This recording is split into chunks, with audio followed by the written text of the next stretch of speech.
Hello, Marky Dragon, also known as Marcus Eikenberry in real life. And how cool is it that I'm actually talking about another Lord British game, Shroud of the Avatar. And I'm really excited for this game because, as many of you know, I have quite an extensive history with his games, and especially Ultima Online. Ultima Online is actually what got me started working in the video game industry. No, I don't create games, but I've been marketing them, selling them, and providing content for them on YouTube for quite a while now. And so I was very excited when I heard that, Garriott had brought up this Lord British Presents webpage with a countdown, and I knew, sounds like something good is going to come of this. And we got Shroud of the Avatar. So I just figured they provided me with some video, gameplay video, that I figured I would go through and let's just take a little walk down memory lane of some of the stuff that that this brings up. And just remembering back in like Ultima Online and the other Ultimas and such, and maybe speculating about what we could be seeing ahead, or what would be nice to see in the future. And so I got this little bit of video here, and this reminds me of, did you ever play like Heroes of Might and Magic? I think that Heroes of Might and Magic used an overview map like this that was, I don't know, it was the same kind of view. That's what it reminds me of. And so you'd go into the little towns and everything, like character here, he's going through the fog of war. He discovers something that looks like a house there, but there's gravestones around it. And here we are in the graveyard. And so, I know that what we've got here is very early gameplay video, and so there's a lot of stuff that will look different or more polished whenever the game comes out. But how many times did you run through the graveyards and encounter skeletons and stuff in Ultima Online? And in fact, here are some skeletons. So, I think that, oh gosh, I used to have a house near the Britain graveyard. And that's one of the things actually that really excites me about Shroud of the Avatar here, is the fact that we're going to see houses.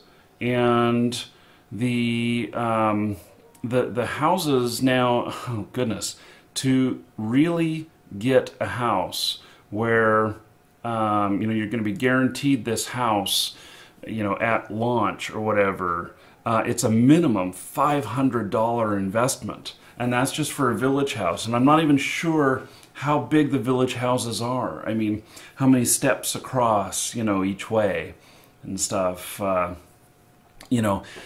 But, so that's entry level, and then the next level up is $1,500. It's pretty incredible.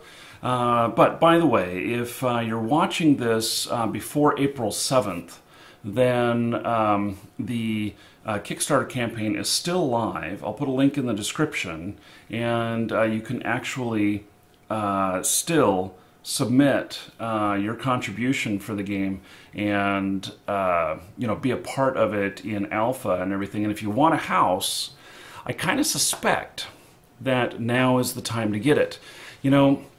Back in Ultima Online, I worked with this other guy. He went by the name of Doran M. No, that's not right. Is that, no? Golly, that's not. I don't even remember now. Man, it's been so long since I played Ultima Online. And, the Dernick, that's who it was. Dernick. Doran was another gold seller. And so Dernick was this guy that ran around in he would wear like Valorite plate mail pants and nothing else. He'd just be walking around showing off his bare chest, you know. And but he had this amazing ability to place houses, and he could place them in all kinds of places that were unexpected. And he could get it to work, and it was really pretty cool because he would then, you know, he would go and find these places to place houses, and then he would sell them on eBay. And he made quite a living from that for a while.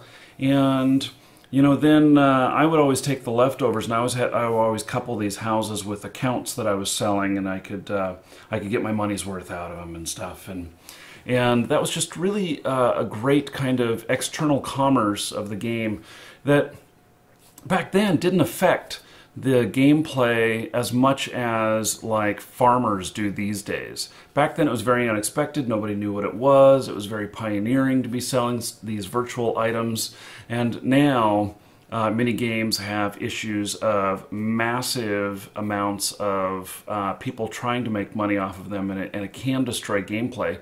But Richard has talked about, you know, maybe allowing some external transactions.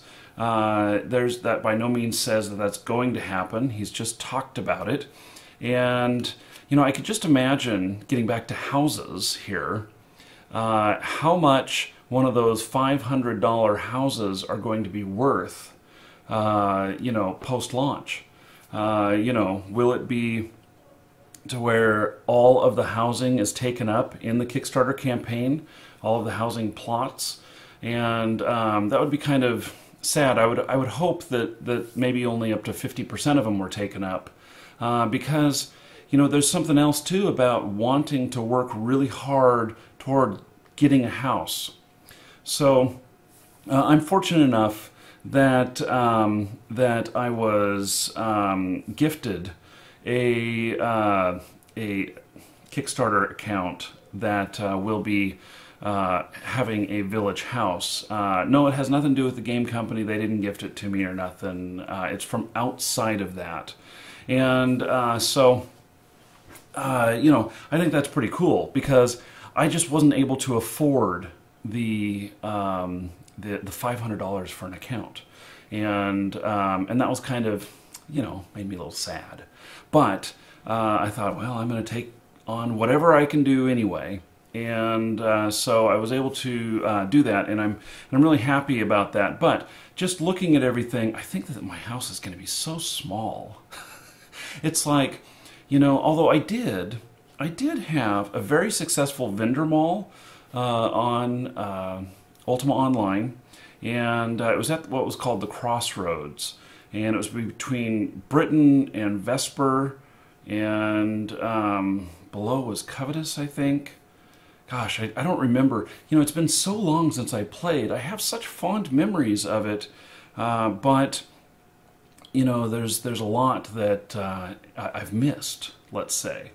And so, anyway, this vendor mall, we did quite well there, and I had probably, I don't know, a couple dozen vendors in there, and we used just a 2-story house.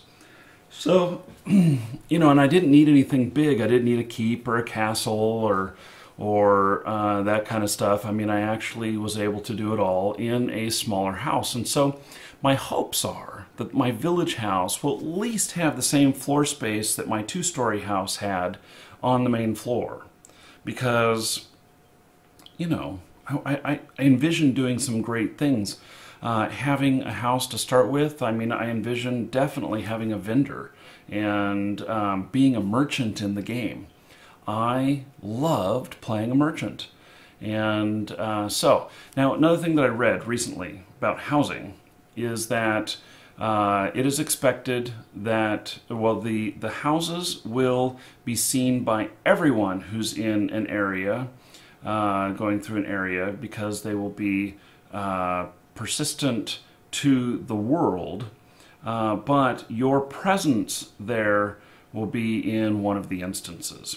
And so I don't know how that's going to work out, because one of the things that I really enjoyed doing was just being out there talking to customers, and customers being able to see me and talk with them, and I'm hoping that the way that that'll all work is that each person that I come into contact with, that I converse with, that somehow the game system will know that I've had encounters with these people before. And so if they're coming up into my area, then they should, and I'm online too, then maybe it would be a good thing if we both saw each other. And so that goes back to the whole social thing. I don't want to have to add them to my Facebook or whatever to try and, make sure, force them to be able to see them. I want the game to do it automatically. How's that for a term? And I want it to just figure it out on its own, that I've spoken with this person before, and so, all things being said, if, there's a availability of, I don't know, 20, 40, 50 people or whatnot in my area, however many they deem is reasonable, that it does some sort of hierarchy of, these are the ones that I've said are friends, these are my guild mates, these are my whatever, and so then it'll say, well, there's still room left. 50% of the spots are only 50% of the spots are taken up. So you have encounters with these other people, and so he fits on the list. But if I were to be doing some sort of guild event or something like that, and we had the whatever the maximum was, that it would not it would take somebody who's in my guild over somebody who's just passing by, who's had a few conversations with me. So that's just some of my hopes. So anyway, thanks for the trip down memory lane and spending this time with me. Please do subscribe. I am going to be doing a lot of content on Shroud of the Avatar, and I'll definitely be doing gameplay when it comes out, and and more stuff. We'll have the guests on the show and take it from there. So, I'm Marky Dragon. Take care. Well, now that you've made it this far, can I interest you in a few more videos? In the upper left, I get questions from people who are really exploring about who they are, what they should do, and, the other people around them. And in that video, I really try and explain how you can just be yourself. Don't worry about the BS that other people give you. Just be you and continue forward. In the upper right, you see all that lightning going off? Woohoo! I am a big fan of hazardous weather. And I filmed this while in Mississippi and set the lightning show to music, hard rock music. So check it out if you want some just creative stuff that I've done. At the bottom left is the mailbag. It's a brand new series that I've just started, and it's where I am reading the mail one by one that comes into my YouTube account. I'm not skipping anything, and I'm not leaving anything out, and just saying it as it is and what comes to my mind. And when we hit one that's really good, the video continues through that one, and we talk about that subject, and then that segment is over. So I've come across quite a few good things from that, and it's been very well received. You should check it out if you want to see what other viewers are saying. And in fact, if you want to send me anything, you can. It will get read. So, and then in the lower right, sometimes we have to deal with really shitty people. And, I explain some of my experiences. I was a bus driver. I got assaulted several times on the bus. I owned a computer store and had abusive customers. And in fact, just the other day, I fired a customer because he was an asshole. So, don't put up with that stuff. Just,